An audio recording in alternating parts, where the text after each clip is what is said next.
me feel like it make you go and get some.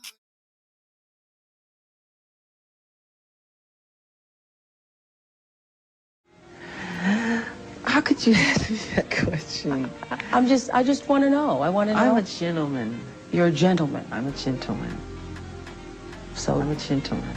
So, okay. And this man has been gone for over 10 years. And not only is he gone, he was found not guilty. He was found not guilty.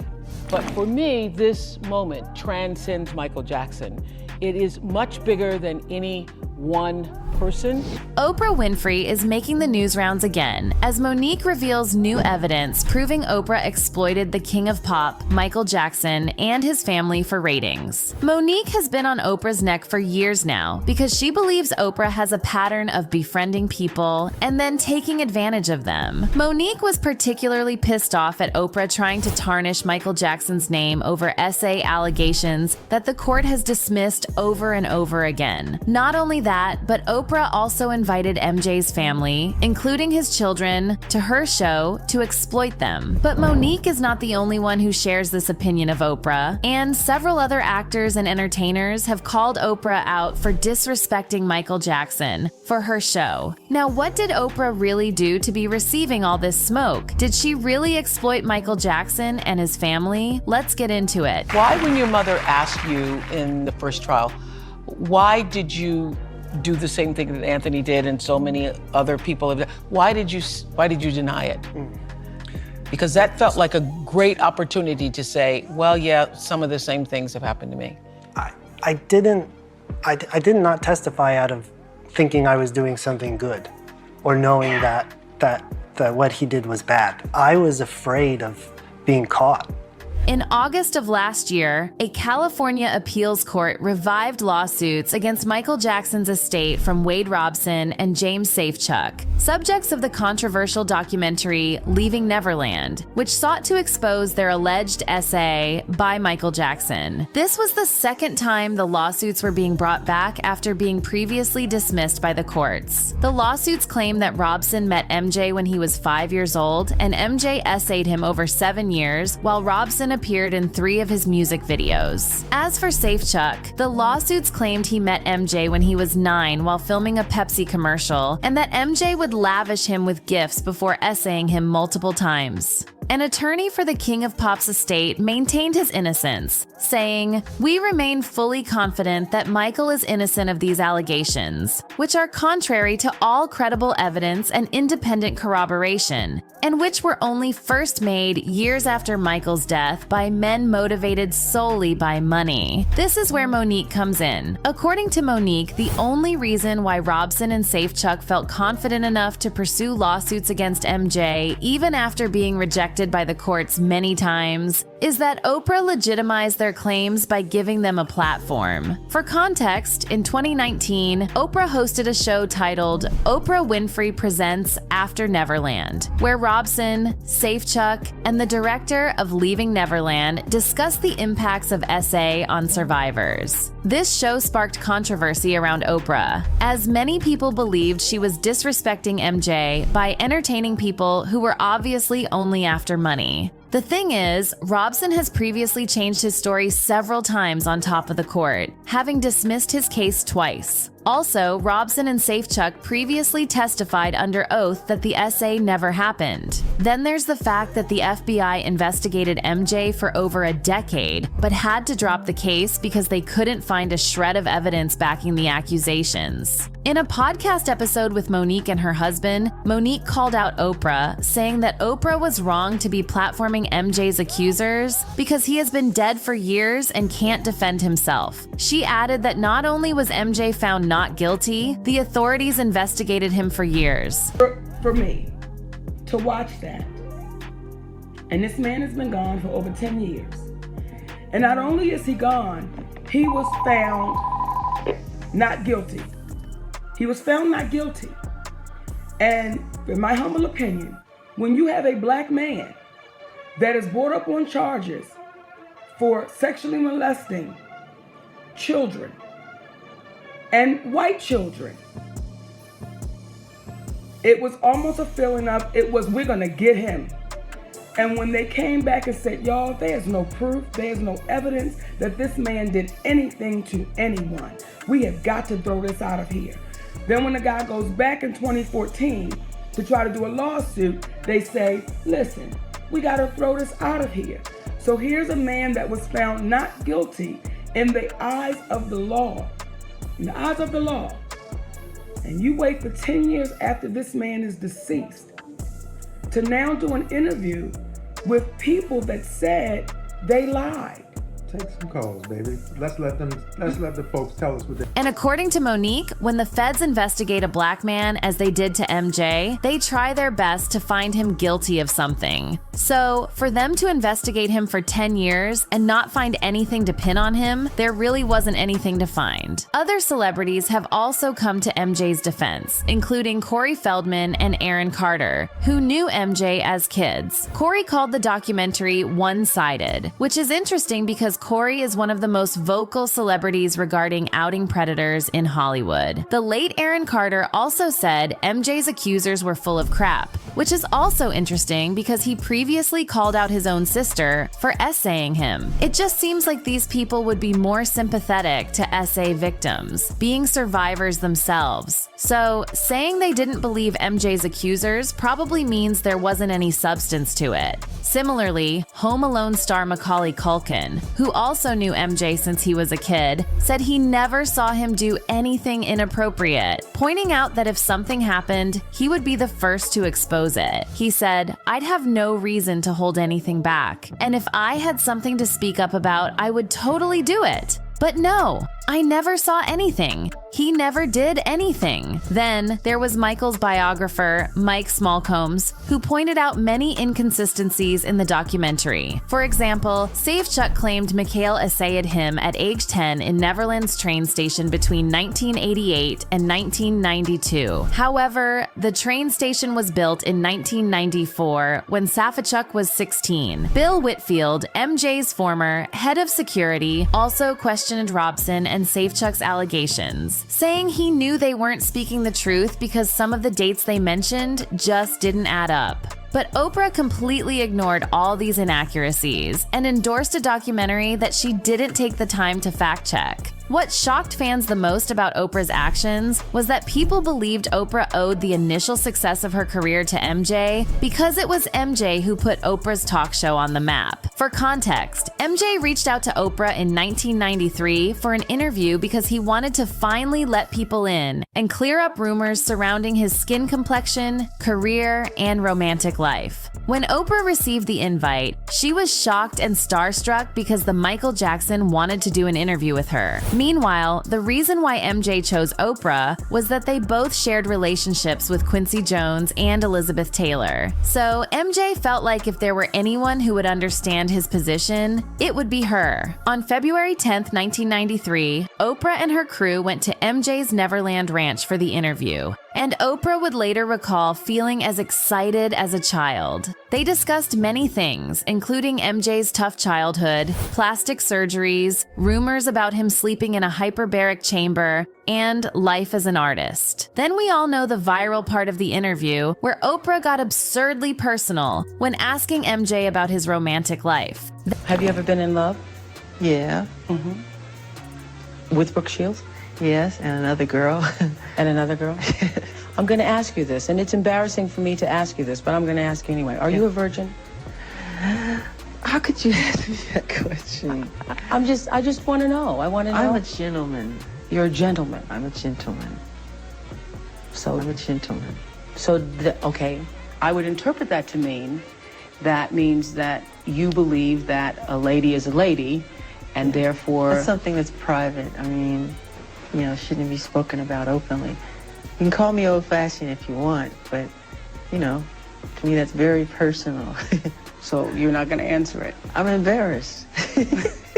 That interview blew up with over 62 million views, which at the time was the 20th largest audience for a US TV program recorded by ABC. Oprah gushed about it being the most important and exciting interview she had ever done as a host. And the interview pushed her career forward. contributing significantly to her success. But in the late 90s and early 2000s, when Michael began facing SA allegations, Oprah distanced herself from the topic and refused to share any opinion about it for fear of backlash. She used the excuse of not having enough information to make an opinion on the matter. However, when the King of Pop passed suddenly in 2009, Oprah's supposed lack of information did not stop her from dedicating an entire episode to him, which is not exactly a bad thing.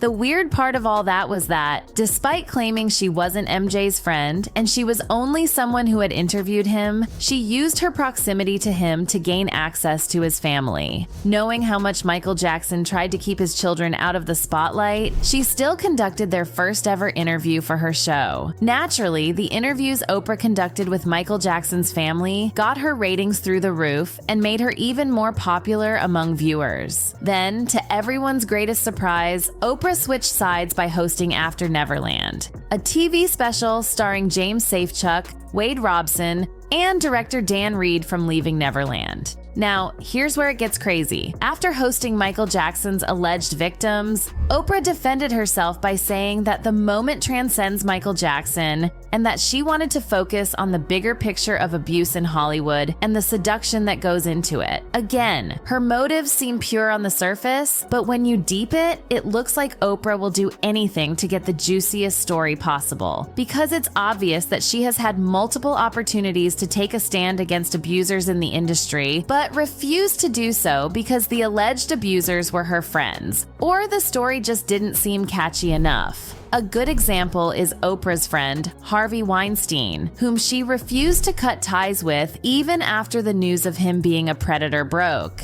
This is something that MJ's family has also pointed out. Michael Jackson's niece, Brandy Jackson, and his nephew, Taj Jackson, called out Oprah's hypocrisy during a podcast appearance. They slammed her for pretending to care about abuse victims when all she cared about was getting a juicy story. According to Taj, Oprah exploited the Jackson family for ratings under the pretense of being an ally. Brandy added that Oprah didn't even wait to fact-check the documentary before supporting it with her platform. She said Oprah blessed the documentary and legitimized Robson and Safechuck's allegations before the public could form their opinion. Taj then mentioned that if Oprah were concerned about exposing the pattern of SA in Hollywood, she would start with her friend, Harvey Weinstein. When Oprah was asked what she thought about the whole Harvey Weinstein thing, she deflected and said it was a watershed moment. She also said she was trying to find the rainbow and the silver lining in the entire situation, and for some reason, added that it would be a waste of the moment to focus on Harvey Weinstein. Her statements were so out of pocket because, firstly, it was not even her place to try and find a silver lining when she was not one of the victims. Like, there was no reason for Oprah to try and shift the conversation from her predator friend and act like she was on the side of the victims when, in fact, she was not. While it's true that SA in Hollywood is much bigger than Harvey, that particular moment was about what Harvey did to his victims, and it wasn't fair of Oprah to try and invalidate their trauma. But the craziest part of all this that most people aren't aware of is that Oprah allegedly privately reached out to Harvey to offer her support.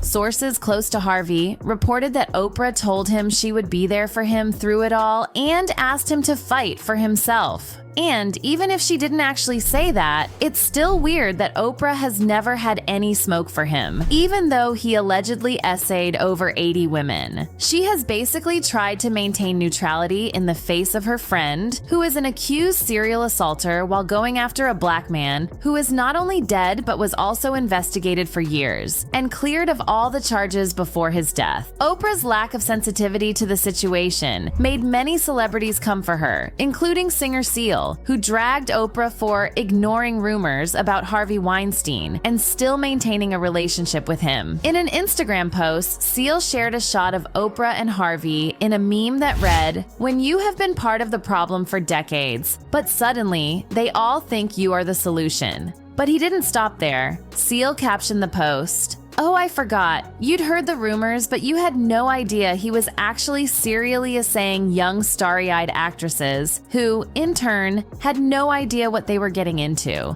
My bad." and then he added the hashtag Sanctimonious Hollywood. Another celebrity who called Oprah out for her shady behavior was Rose McGowan, who was allegedly assaulted by Harvey Weinstein during the 1997 Sundance Film Festival. She was also one of the people who first spoke up about Harvey. Rose made a post on X where she called Oprah a lizard. She wrote, "I am glad more are seeing the ugly truth of Oprah. I wish she were real, but she isn't." From being pals with Weinstein to abandoning and destroying Russell Simmons' victims, she is about as supporting a sick power structure for personal gain. She is as fake as they come. For those who didn't know, Russell Simmons was accused of essaying at least 15 women, and Oprah was supposed to work on a documentary highlighting their stories. But at the last minute, she pulled out of the project because she and the producers didn't see eye to eye on some issues, effectively abandoning the victims. Another person who called out Oprah for what she did to Michael Jackson is Nick Cannon. Nick told Vlad TV that he was mad at Oprah for interviewing Michael Jackson's accusers because she was damaging his reputation and taking away a role model for young black boys. Say all of these People things. were mad at Oprah. I'm mad at Oprah. You're mad at Oprah. Yes, because it's because I think the young black boy who loved Michael Jackson wanted to be like, I don't want it to be true. He also mentioned the fact that abusers like Harvey Weinstein get a pass for being white while MJ gets hounded for years, and his reputation gets ruined for something he didn't even do. None of these young boys who Michael associated with, who actually had money themselves, like a Macaulay Culkin or a Corey Feldman or whoever else, ever accused Michael of shit. Right. It's always the one. Always the ones, because he bought one of those families a house. Right. This is hard. During the conversation, Nick and Vlad also pointed out that several child stars were around MJ when he was alive, but none of them came up with similar accusations because they had their own money. They said it seemed like the only people coming up with these accusations were people who just wanted money. Now, this is not to say different people can't have different experiences with the same person. And just because one person had a good experience with MJ doesn't invalidate other people who might have. However, Robson and Safechuck, through their lawsuits, tried to paint MJ as this monster who victimized every one young boy who came his way. And that's what really got fans hot and bothered because, again, MJ has been cleared of those charges on more than one occasion. Oprah's reaction to the entire situation also led many to believe Oprah would do anything for her ratings. And no one knows better how evil Oprah can get when she gets her hands on a juicy story than Monique. In 2008, Monique revealed on Essence that her brother Gerald essayed her from when she was 7 till age 11. 1 year later, while Monique and Oprah were working on the movie Precious, they talked about their relationship with their parents. During that conversation, Monique confided in Oprah that she and her parents were not talking because of the essay and how her parents initially dismissed her story. As soon as Oprah heard that, the juicy story bells in her head must have started going off because she began to plan an episode where she would invite Monique's brother to the show to teach parents how to identify abusers around their children. Now, Oprah had actually reached out to Monique to ask if she was fine with her brother coming on the show.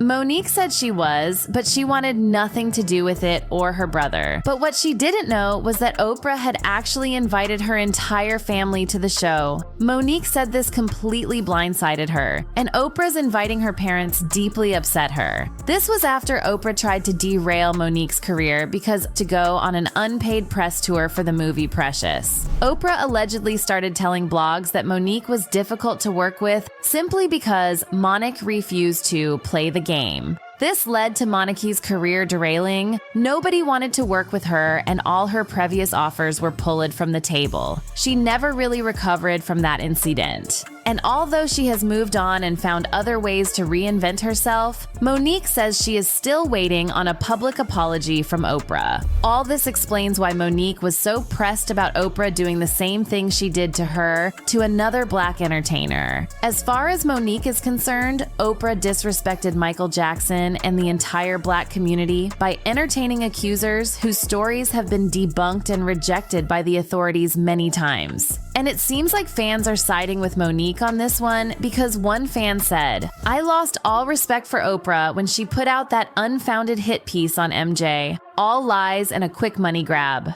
Another person said, "Oprah has been a disappointment. She barely spoke on Harvey Weinstein, but had the nerve to put out a documentary on Michael Jackson. The fact Oprah constantly tries to posture as an ally to SA survivors makes it 10 times worse." That's why this person said, Oprah Winfrey vilified Michael Jackson for something he didn't do. Yet, she was interviewing pedophiles and visiting their islands where young girls were kept hostage, while all the while blinding her eyes to their abusers. But we have to believe her when she spews BS like this. But do you think people are overreacting over Oprah's alleged exploitation of Michael Jackson? Or is it justified to blame her for befriending black entertainers and then taking advantage of them? Let us know your thoughts in the comments. I can tell you what it feel like.